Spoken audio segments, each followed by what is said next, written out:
Good morning students. पिछले lecture में हमने थर्मोकेमिस्ट्री के रूल्स के बारे में स्टडी की थी, लाप्लास का नियम और हेस का नियम। लाप्लास और हेस के नियम में, हेस के अनुप्रयोग में आज अपन पढ़ेंगे कैलकुलेशन ऑफ बॉन्ड एनर्जी, यानी कि एप्लीकेशंस ऑफ हेस रूल। तो बंद ऊर्जा का कैलकुलेशन या गणना कैसे करते हैं। तो we know that the energy is evolve when a bond is formed and energy is required for the dissociation of a bond.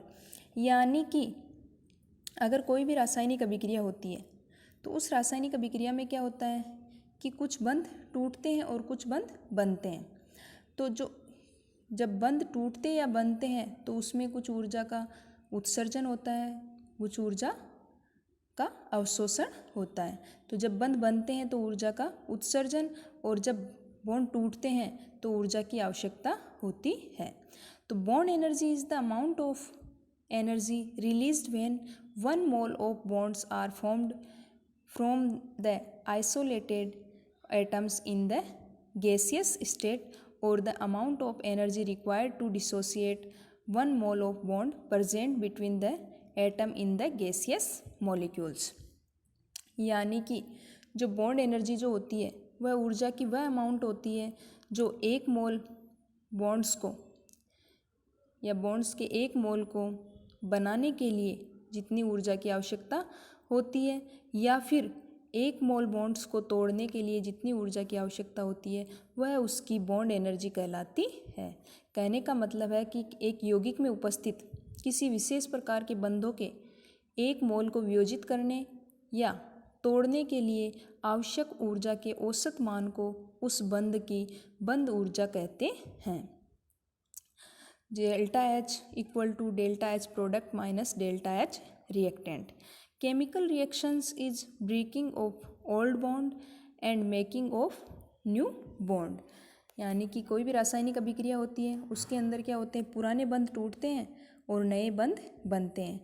तो अभिकारक अणुओं में कुछ बंधों का विघटन होता है और उत्पादों में कुछ नए बंधों का निर्माण होता है। जैसे फॉर एग्जाम्पल हाइड्रोजन गैस और ब्रोमीन गैस आपस में अभिक्रिया करके हाइड्रोजन ब्रोमाइड का निर्माण करते हैं। तो इसमें क्या होता है कि जब हाइड्रोजन ब्रोमाइड का फॉर्मेशन होता है तो यहाँ पर रिएक्टेंट में हाइड्रोजन हाइड्रोजन के बीच का बॉन्ड का विघटन होता है। इसी प्रकार ब्रोमीन ब्रोमीन के बीच के बॉन्ड का विघटन होता है और हाइड्रोजन और ब्रोमीन के बीच में नए बंधों का निर्माण होता है। इस अभिक्रिया में क्या होता है कि एक हाइड्रोजन अणु और एक ब्रोमीन अणु से क्रिया करके HBr के 2 अणुओं का निर्माण करते हैं, और इस अभिक्रिया में एक हाइड्रोजन हाइड्रोजन और एक ब्रोमीन ब्रोमीन बंध का विखंडन होता है और 2 नए हाइड्रोजन ब्रोमीन बंधों का निर्माण होता है। तो बंध विखंडन में ऊर्जा काम में आती है और दूसरी ओर बंध निर्माण में ऊर्जा उत्पन्न होती है।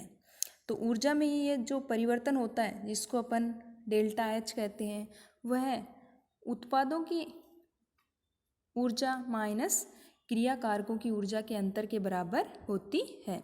तो the energy required to break the bonds present in 1 mole of compound is defined as bond dissociation energy.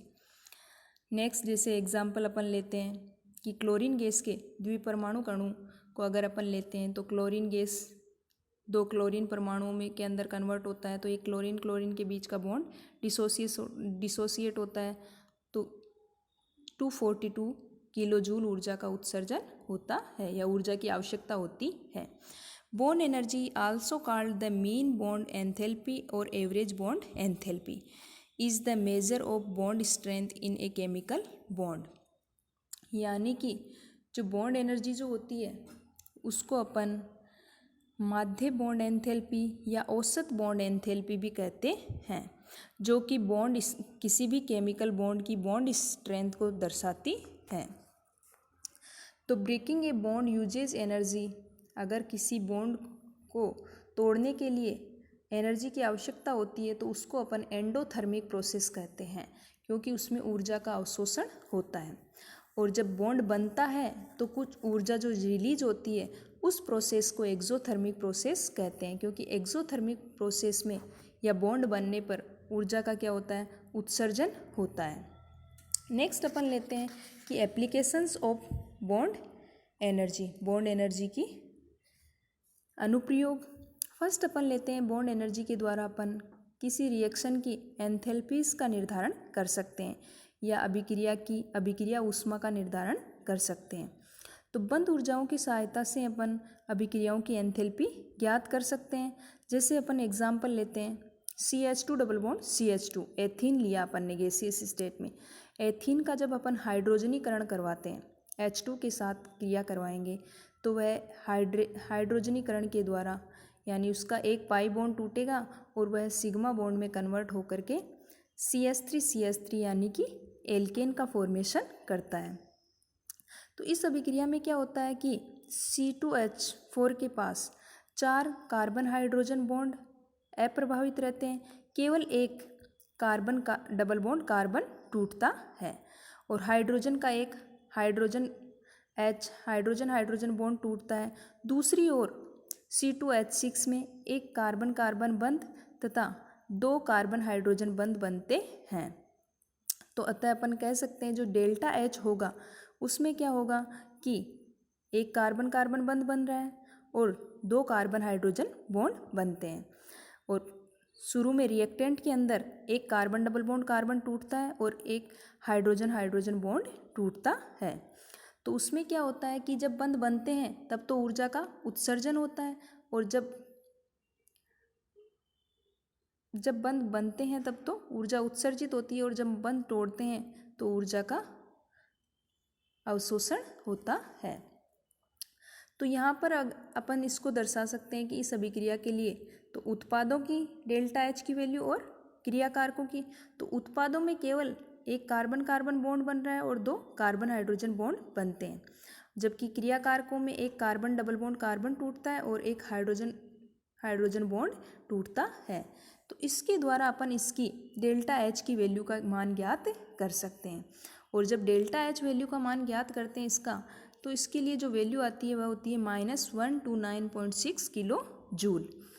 और जो बंद ऊर्जाओं के आधार पर परिकलन पर डेल्टा H का ये मान जो क्या होता है प्रायोगिक मान, जो कि -133 किलो जूल होता है, तो उसके काफ़ी लगभग समान सा ही प्राप्त होता है। तो इस प्रकार अपन किसी भी अभिक्रिया ऊष्मा का निर्धारण बॉन्ड एनर्जी के द्वारा कर सकते हैं।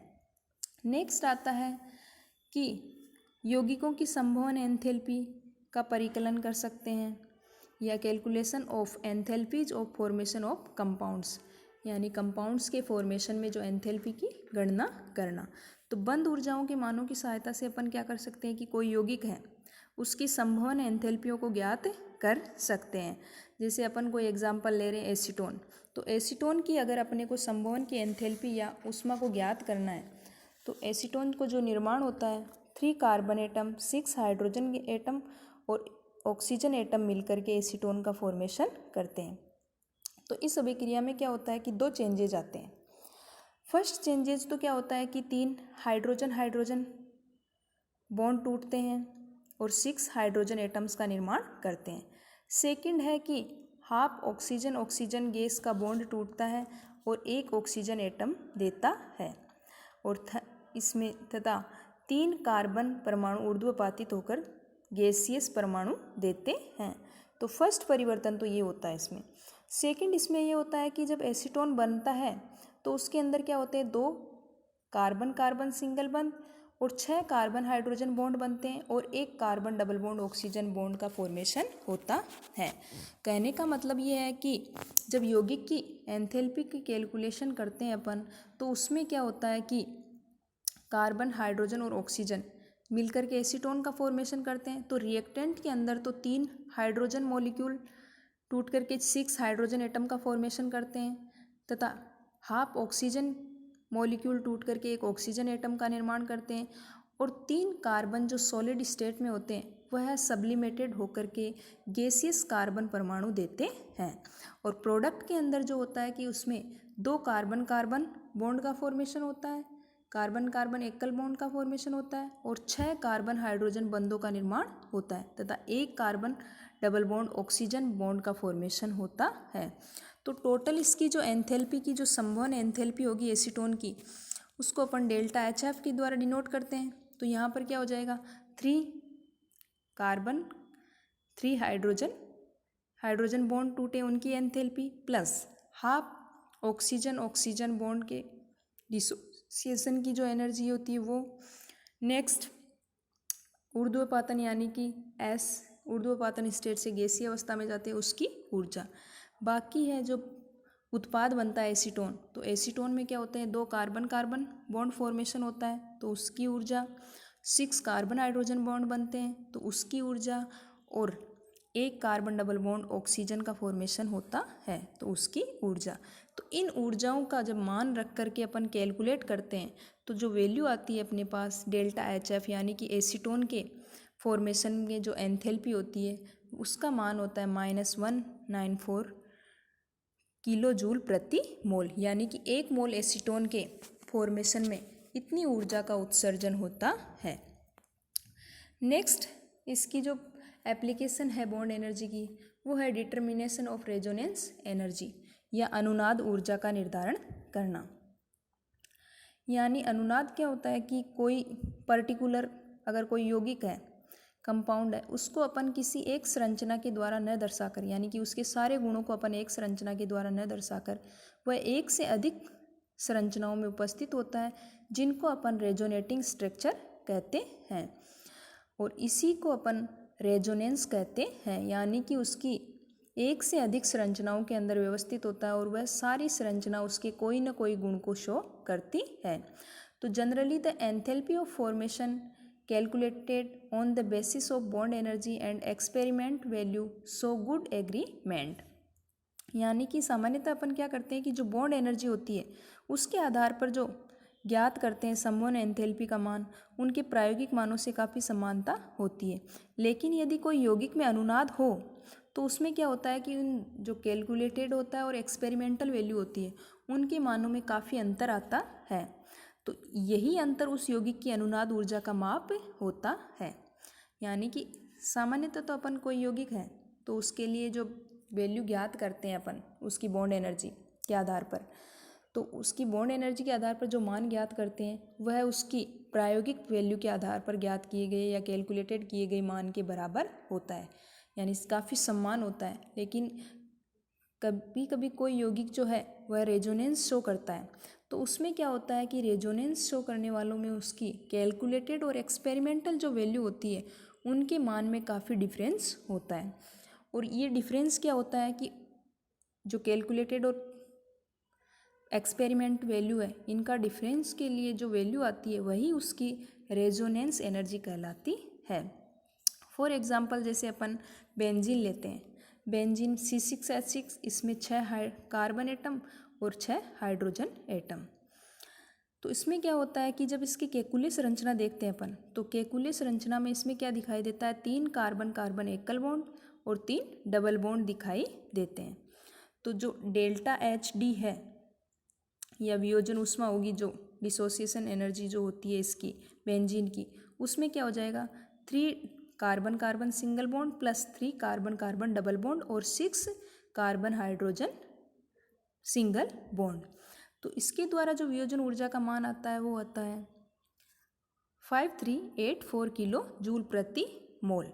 यानी कि बेंजीन की जो वियोजन ऊष्मा का जो प्रायोगिक मान आता है, कैलकुलेटेड मान जो आता है वो आता है 5384 किलो जूल प्रति मोल, जबकि इसका जो एक्सपेरिमेंटल वैल्यू होती है वह होती है 5535 किलो जूल प्रति मोल। तो अतः बेंजीन के वियोजन के लिए जो आवश्यक वास्तविक ऊर्जा परिकलित मान से 151 किलो जूल अधिक है। यानी कि जो अपन कैलकुलेट करते हैं उसके या प्रायोगिक मान की जो ऊर्जा है वह कैलकुलेटेड मान से 151 किलो जूल अधिक है। तो इससे ये स्पष्ट होता है कि बेंजीन की वास्तविक संरचना केकुले संरचना से 151 किलो जूल प्रति मोल अधिक स्थायी है, और वास्तविक संरचना केकुले की 2 अनुनादी संरचनाओं का रेजोनेंस हाइब्रिड होती है, जिसको अपन निम्न प्रकार से दर्शा सकते हैं। तो इस प्रकार से अपन ये जो ऊर्जा का जो अंतर होता है, यानी कि इसकी प्रायोगिक वैल्यू और कैलकुलेटेड वैल्यू या थ्योरेटिकल वैल्यू, तो इनका जो डिफरेंस होता है वह 151 किलो जूल प्रति मोल होता है। तो जो एक्चुअल स्ट्रक्चर होती है बेंजीन की वह 151 kilo joule per mole kilo joule more stable as compare its Kekule structure. तो यानी कि एक्चुअल स्ट्रक्चर जो होती है केकुले संरचना से 151 किलो जूल अधिक स्टेबल होती है। और इस प्रकार benzene is a resonance hybrid having resonance energy 151 kilo joule प्रति मोल। यानी कि जो इसकी रेजोनेंस एनर्जी जो होगी वह होती है 151 किलो जूल प्रति मोल होती है।